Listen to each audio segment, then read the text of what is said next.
நகங்கள்ல சொத்தை நிறைய பேருக்கு வர்றதுண்டு.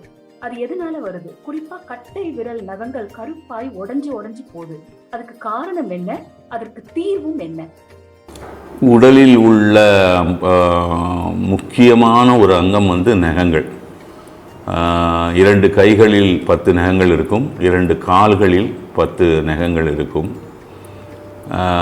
நாம் குழந்தையாக பிறக்கும் பொழுது நம் தண்டுவடம் ஸ்பைனல் கார்டு வளர்ச்சி அடையாமல் இருப்பதினால் இந்த நகங்கள் வழியாகத்தான் நமக்கு தேவைப்படக்கூடிய கதிர்வீச்சுக்களை நாம் எடுத்துக்கொள்கிறோம். அதுக்கு தான் அந்த நெகக்கண் என்று பெயர். நெகத்துக்கு கீழே பார்த்திங்கன்னா அந்த தோல் ஆரம்பிக்கிற இடம் கொஞ்சம் ஷைனிங்காக இருக்கும். உடம்புல ஷைனிங்காக இருக்கக்கூடிய தோல் பகுதி அது ஒன்று தான். அதனால் அதுக்கு நெகக்கண்ணுன்னு பேர். நீங்கள் கேட்குற கேள்வி ஒரு கால் விரல்களில் உள்ள நகம் ஏன் சொத்தை அடைகிறது அப்படின்னு கேட்குறீங்க.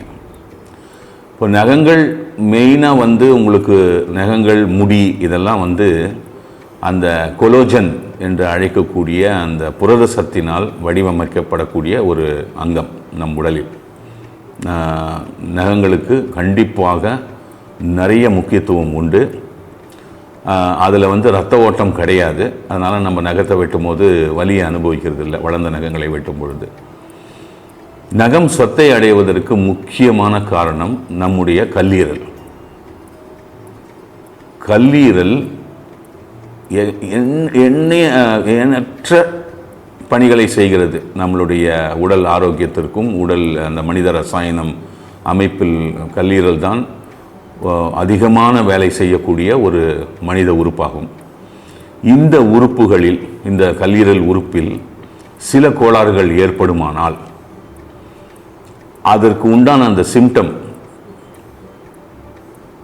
அது நகம் சொத்தை அடைஞ்சு காட்டுது, உங்கள் கல்லீரலில் சில பிரச்சனைகள் இருக்குது அப்படின்னு. அதனால தான் உங்களுக்கு கால் விரலோ கை விரலோ சொத்தை அடையும். முக்கியமாக அந்த புரதத்தன்மை குறைபாடு ஏற்படும் பொழுது, இந்த நகங்கள் இந்த கொலோஜன் லாஸ் ஏற்படும் பொழுது, அதுதான் கனெக்டிவ் டிஷ்யூஸ் எல்லாத்துக்கும் உடலிலேயே அதிகமாக இருக்கக்கூடிய அந்த புரத பொருள் கொலோஜன். இது நீங்கள் போய் இன்டர்நெட்லலாம் இருக்குது, நிறைய தகவல்கள் போய் படிக்கலாம். கல்லீரலில் ஏற்படக்கூடிய ஒரு சில முக்கியமான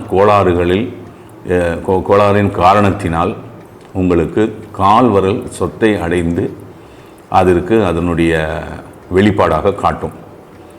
அப்பொழுது நீங்கள் நன்ற மருத்துவம் தெரிந்தவர், தமிழ் மருத்துவம் தெரிந்தவர், உங்களுடைய கல்லீரலை சரி செய்வாரேயானால் உங்களுடைய அந்த சொத்தை அடைந்த நகங்கள் விழுந்து மறுபடியும் பழைய மாதிரி புதிய நகங்கள் வளர்ந்து அந்த அமைப்பு உங்களுக்கு ஏற்படும். வணக்கம், நன்றி.